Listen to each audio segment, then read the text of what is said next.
Todas as pessoas que têm sobrepeso e principalmente com um grau de obesidade classificado como o grau 3, que é a chamada obesidade mórbida, têm direito de buscar também através de suas vontades e por questões de saúde, um acompanhamento médico e também avaliar o caso logo em seguida para a realização da cirurgia bariátrica. O grande problema é que hoje existe um certo imbróglio entre pacientes que realizaram esta cirurgia, porque depois de perder uma quantidade de peso considerada até acima dos níveis permitidos, tem todo o excesso de pele que fica no corpo. E o advogado Juliano Pessoa foi convidado pela nossa produção para trazer detalhes a respeito desse assunto, porque em outubro do ano passado, o STJ determinou a suspensão de todas as ações que versam sobre o assunto no território, afetando o tema para julgá-lo sobre a ótica dos recursos repetitivos. Na verdade, e popularmente para o nosso telespectador, quem faz uma cirurgia bariátrica e fica com aquele excesso de pele, pode correr o risco de ter muita dor de cabeça pela negativa das operadoras de plano de saúde e até mesmo do SUS. Bom dia para você, Juliano. Bom dia, Viderlando. Bom dia a todos que nos assistem. É uma satisfação participar do programa. Na realidade, o que é que a gente visualiza na prática, né? Existe uma grande divergência de opinião entre as operadoras e os profissionais médicos, né? Vale ressaltar que essa indicativa, essa sugestão de procedimento de cirurgia reparadora, ele nasce originalmente por uma prescrição médica. Então, é o profissional médico que avaliou aquele paciente e constatou uma necessidade de realizar esse procedimento. Não é a vontade do paciente. Exatamente, né? Exatamente. Então, não é uma questão do paciente querer se embelezar, não é uma questão estética como as operadoras tentam vender, né? Então, isso de fato houve essa suspensão no ano passado por parte do STJ. Mas vale esclarecer aqui, né, que o que se vende é que foi uma suspensão indiscriminada e não foi desta forma que a decisão foi proferida, tá? Isso é uma inverdade.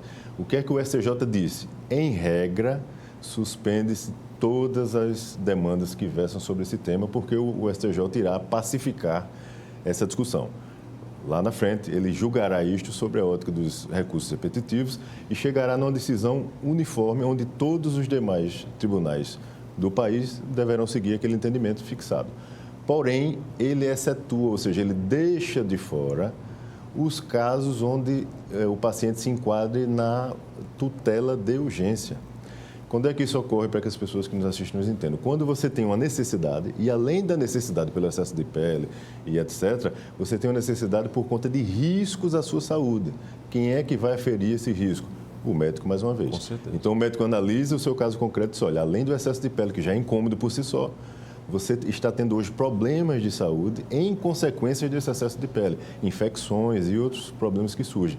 E aí, neste caso, com o relatório médico todo bonitinho, com a documentação toda organizada, o paciente recorre ao Poder Judiciário e mesmo com a determinação de suspensão, deve haver e vem havendo o deferimento da tutela de urgência nesse caso em particular.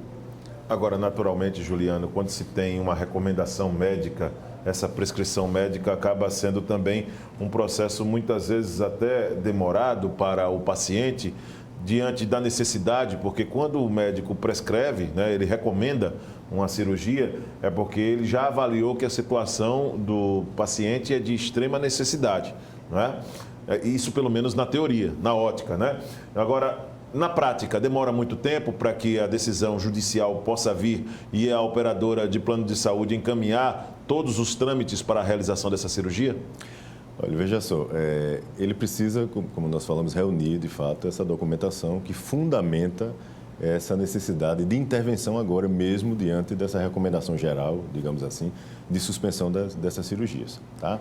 Então, de fato, ele precisa fazer isso antes de buscar o Poder Judiciário, até porque senão ele facilitará uma negativa do seu pleito, né?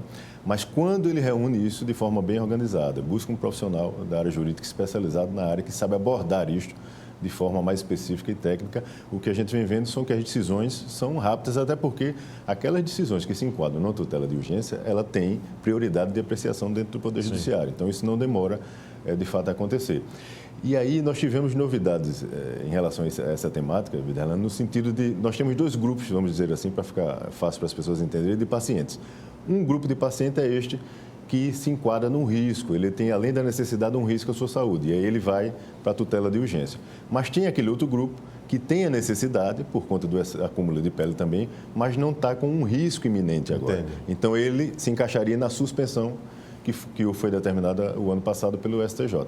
E aí nós tivemos alguns desdobramentos dessa temática recentemente. Existia no estado do Rio de Janeiro uma ação civil pública proposta pela Defensoria Pública daquele estado. E aí o próprio STJ entendeu e acatou o pedido da Defensoria do Rio de Janeiro nesta demanda específica e determinou que lá no estado os planos, as operadoras de maneira geral, fossem obrigadas, fossem compelidas a cobrir esse tipo de procedimento por não ser, diferentemente do que as operadoras vendem, um procedimento estético e sim uma cirurgia reparadora. Então isso já dá um indicativo, em tese, do que poderá vir lá na frente quando o STJ for uniformizar esse tema. Esse é o primeiro ponto. E o segundo ponto é que recentemente, no mês passado, o STF se debruçou sobre uma discussão de inconstitucionalidade de um artigo que versa sobre a questão de regulamento às ações civis públicas. E existia um artigo que ele dizia o seguinte: se você entra com ação civil pública no estado de Alagoas, a decisão favorável, essa decisão vale para o estado de Alagoas. Perfeito. Se Pernambuco deseja ter esse tipo de benefício, o Ministério Público de lá teria que ingressar com essa mesma ação civil pública lá e obter a decisão lá. O que é que o STF decidiu? Que trata-se de um artigo inconstitucional. Essa limitação seria inconstitucional nesse tipo de demanda, onde o dano é geral, é coletivo, no país todo, não é regionalizado. E aí o STF diz que isso é inconstitucional, então, ou seja, não vale esse artigo mais que limitava a territorialidade da decisão. E aí o que é que se pode fazer? Neste caso, desse outro grupo de paciente que não se enquadra na tutela de urgência, é possível, sim, ele pleitear junto ao Poder Judiciário a cobertura do seu tratamento, trazendo esta decisão do próprio STJ no Rio de Janeiro, junto com a decisão do STF, que diz que é inconstitucional limitar o território, e aplicá-la no estado de Alagoas, estendê-la para os demais estados do país. É possível, sim, que isso aconteça na prática. É muito importante o que nós estamos colocando em tom de prestação de serviço para o telespectador, porque vivemos em um país que pouquíssimas pessoas conhecem de fato os seus direitos e os seus deveres, Juliano. E aí se faz muito mais necessário, diante de tantas explicações que você trouxe, ter o acompanhamento numa hora como essa de um profissional capacitado para poder direcionar e até manter um diálogo de uma maneira adequada com as operadoras de plano de saúde, embasados naquilo que está sendo, por exemplo, agora colocado pela lei, né? Dessas decisões que têm sido colocadas agora. Exatamente. O direito, eu diria que assim como a medicina, ele se fracionou, vamos dizer assim, em determinadas especialidades. Então, existem hoje várias áreas do direito, vários ramos do direito, com profissionais especializados, dedicados a esse ramo. Assim como acontece com a área da saúde. Existem profissionais que são especialistas na área da saúde. Então, é importante que o paciente, quando buscar resguardar o seu direito em determinada área, ele busque um profissional especializado nesta área, porque naturalmente ele estará antenado com tudo de mais recente que está acontecendo. Além disso, é importante, Videla, que a sociedade desperte para algumas ferramentas que ela própria dispõe, independente do assessoramento jurídico. Uma delas, por exemplo, procurar a Agência Nacional de Saúde Suplementar, a agência que regula todas as operadoras. A ANS ela é muito diligente no sentido de acompanhar os questionamentos, as reclamações que os beneficiários levam até a agência em face das suas operadoras. Então, ou seja, ele buscou junto à sua operadora porque ouviu falar que está havendo a cobertura novamente desses procedimentos cirúrgicos. A sua operadora responde dizendo que há negativa, que permanece ainda a suspensão, enfim, ela dá a resposta que ela achar melhor, desde que fundamentada. É importante que o beneficiário tenha o hábito de solicitar isto formalmente. Se for por telefone, que ele solicite o registro dessa ligação, né, o protocolo dessa ligação.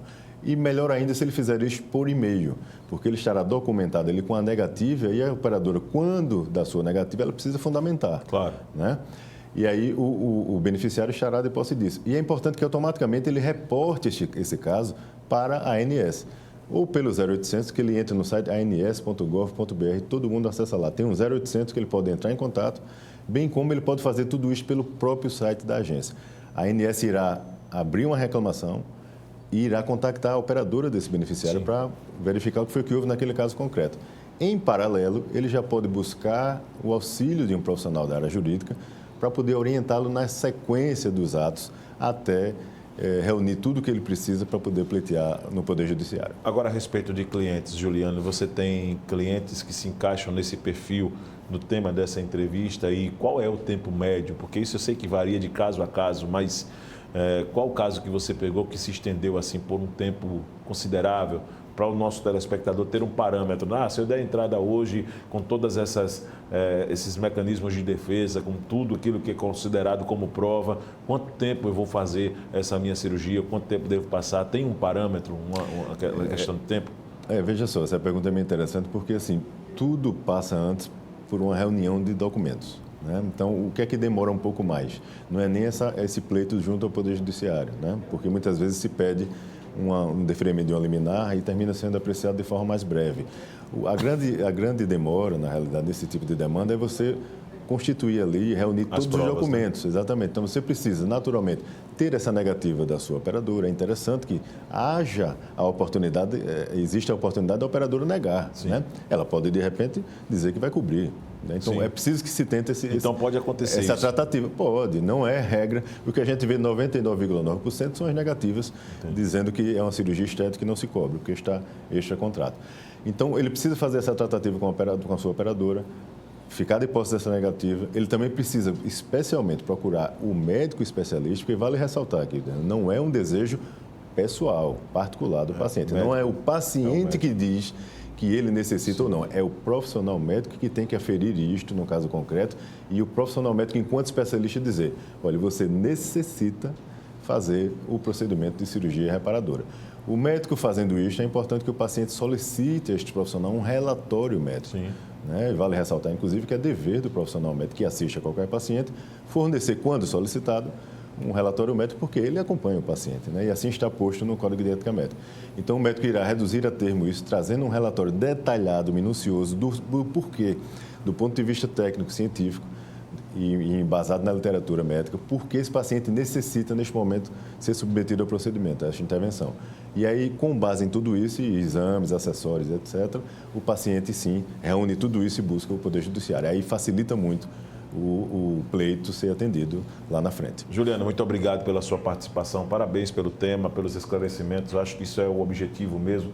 Todo e qualquer advogado ele pode apresentar situações que são importantes. Tenho certeza absoluta que algum telespectador, neste caso, tem alguém ou até mesmo possa estar sofrendo, né, diante desse quadro, que é um quadro de saúde, não de estética, é preciso dizer isso, né, para que a operadora possa cobrir e tentar fazer essas cirurgias para reparar os excessos que ficam, né, para um período pós-cirurgia bariátrica. Muito obrigado, viu, Juliano? Volte outras vezes aqui no programa. Eu que agradeço, estarei sempre à disposição. Bom dia para todos. Vamos trazer agora, depois da participação do Juliano Pessoa, advogado, a respeito das cirurgias, né, pós-bariátrica, né, chamadas cirurgias reparadoras, o quadro da Covid-19 nas últimas 24 horas aqui no nosso estado.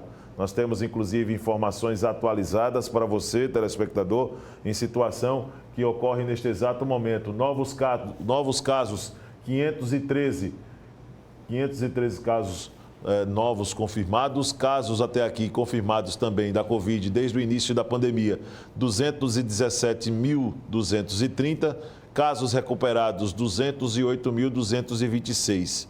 O número de casos suspeitos, 12.530 aqui em Alagoas. Novos óbitos nas últimas 24 horas, 20. Mais 20 mortes confirmadas, sendo 9 vítimas da capital alagoana e 11 do interior do estado. As vítimas tinham entre 32 e 90 anos. 6 pessoas não apresentavam sinais de comorbidades. E o número de óbitos confirmados com esses 20 nas últimas 24 horas, 5.360 novos óbitos confirmados. Trazendo agora o panorama, na sequência, total de leitos, vamos aos percentuais, 43% de ocupação, espaços em UTIs, 71% de ocupação. Nos espaços clínicos, 34%. E espaços considerados de UTI intermediária, 11% de ocupação. Secretaria Estadual de Saúde de Alagoas trazendo todas as informações. E o percentuais de vacinas, até aqui aplicadas, 1.387.383 total de vacinas aplicadas nos alagoanos. Vacinas com a primeira dose já aplicadas, 1.015.978. Vacinados com a segunda dose, 371.405 pessoas já com vacina no braço em Alagoas, como fonte da Secretaria Estadual de Saúde. Assim nós vamos encerrando esta edição do programa TV Mar News desta sexta-feira. Deixo o meu grande abraço para você, telespectador.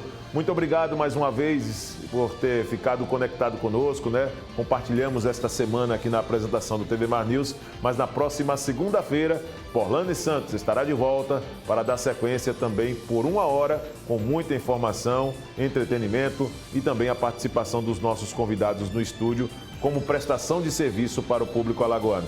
Vocês ficam agora com mais um campeão de audiência na sequência da programação da TV Mar Canal 525 e eu desejo um ótimo final de semana para você.